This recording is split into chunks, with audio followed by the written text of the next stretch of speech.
श्री विष्णु लक्ष्मी जी की कृपा से जो व्रत करता, रमा एकादशी सुख समृद्धि की वर्षा होती, मनोकामनाएं होती हैं पूरी। हरे कृष्णा। आप सभी का स्वागत है आज की इस वीडियो में, जहां आज आप जानेंगे कार्तिक मास कृष्ण पक्ष रमा एकादशी के महत्व और शुभ मुहूर्त के बारे में। माँ लक्ष्मी जी का एक नाम रमा है और इस एकादशी का नाम माँ लक्ष्मी जी के नाम पर ही पड़ा है। इस दिन व्रत रखने से न केवल पापों का नाश होता है, बल्कि जीवन में धन, सुख समृद्धि और ऐश्वर्य की भी प्राप्ति होती है। शास्त्रों में रमा एकादशी का पुण्य महाकुंभ स्नान के बराबर बताया गया है। इस दिन उपवास करने से मोक्ष की प्राप्ति होती है और व्यक्ति सभी पापों से मुक्त होकर परम धाम को प्राप्त करता है। कार्तिक मास के कृष्ण पक्ष की एकादशी के अगले दिन यानी द्वादशी तिथि को गोवत्स द्वादशी के नाम से जाना जाता है और इस दिन गाय और बछड़े की पूजा की जाती है। ऐसे में एकादशी का व्रत रखने वाले सभी भक्तों को या भगवान श्री कृष्ण को मानने वाले सभी भक्तों को गोवत्स द्वादशी का पर्व भी धूमधाम से मनाना चाहिए। भविष्य पुराण के उत्तर पर्व के अनुसार एक बार महाराज युधिष्ठिर भगवान श्री कृष्ण से दुखी होकर कहते हैं, भगवान, मेरे राज्य की प्राप्ति के लिए 18 अक्षर सेनाएं नष्ट हुई हैं। इस पाप से मेरे मन में बहुत घृणा उत्पन्न हो गई है। उसमें ब्राह्मण, क्षत्रिय, वैश्य तथा शूद्र आदि सभी मारे गए हैं। भीष्म, द्रोण, कलिंग राजपुरम महान क्लेश है। हे मधुसूदन, इन पापों से छुटकारा पाने के लिए किसी धर्म का आप वर्णन कीजिए। तब भगवान श्री कृष्ण कहते हैं, हे धर्मराज, गोवत्स द्वादशी नाम का व्रत पुण्य प्रदान करने वाला है। यदि तुम श्रद्धा और भक्ति भाव के साथ एकाग्र मन से गोवत्स द्वादशी का व्रत करोगे तो तुम्हारे सभी पापों का नाश हो जाएगा और अंत में तुम्हें बैकुंठ लोक की प्राप्ति होगी। तब भगवान मधुसूदन के कहने पर धर्मराज युधिष्ठिर ने भी एकादशी और फिर गोवत्स द्वादशी का व्रत किया था।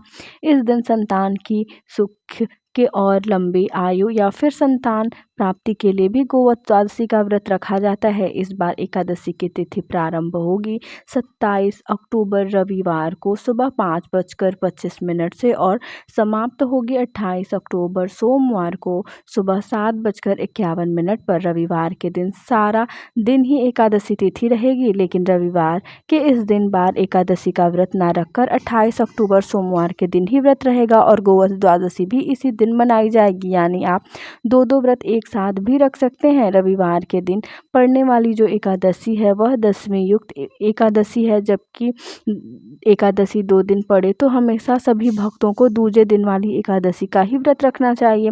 द्वादशी तिथि प्रारंभ होगी 28 अक्टूबर सोमवार को सुबह 7:52 से और द्वादशी तिथि समाप्त होगी 29 अक्टूबर मंगलवार सुबह 10:32 पर।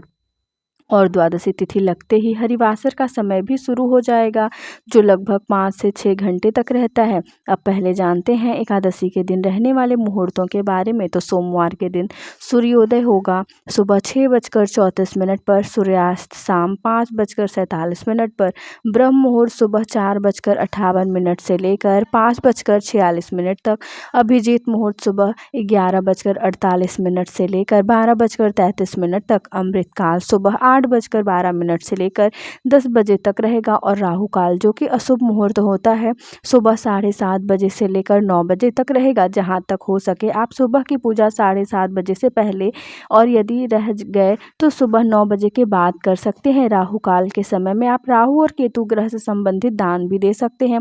द्वादशी तिथि यानी 29 अक्टूबर मंगलवार को सूर्योदय होगा 6:34 पर, सूर्यास्त होगा 5:46 पर, ब्रह्म मुहूर्त सुबह 4:58 से लेकर 5:46 तक रहेगा।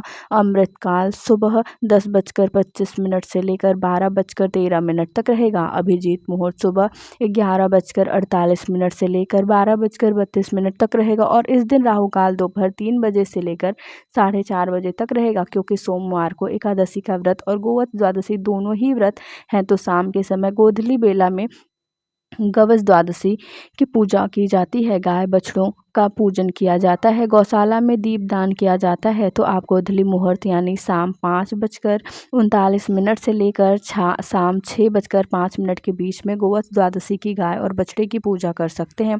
हरिवासर का समय 28 अक्टूबर सोमवार को दोपहर 1 बजे तक समाप्त होगा। ध्यान रखिएगा, बहुत से भक्त ऐसे भी होते हैं जो केवल सुनकर यानी जिस दिन एकादशी लग जाती है उसी दिन से व्रत रखना शुरू कर देते हैं। तो उस दिन व्रत रखने होते हैं, तो ऐसे में कुछ लोग रविवार के दिन जरूर व्रत रखेंगे, तो उन्हें दोपहर में अगले दिन सोमवार को 1 बजे से 3 बजे के बीच में ही व्रत का पालना करना होगा। इससे पहले व्रत पालना करने का कोई भी मुहूर्त नहीं है। और सोमवार के दिन एकादशी का उपवास रखने वाले भक्तों को 29 अक्टूबर मंगलवार को सुबह 6:34 से लेकर 9:35 के बीच में अपना व्रत खोलना होगा।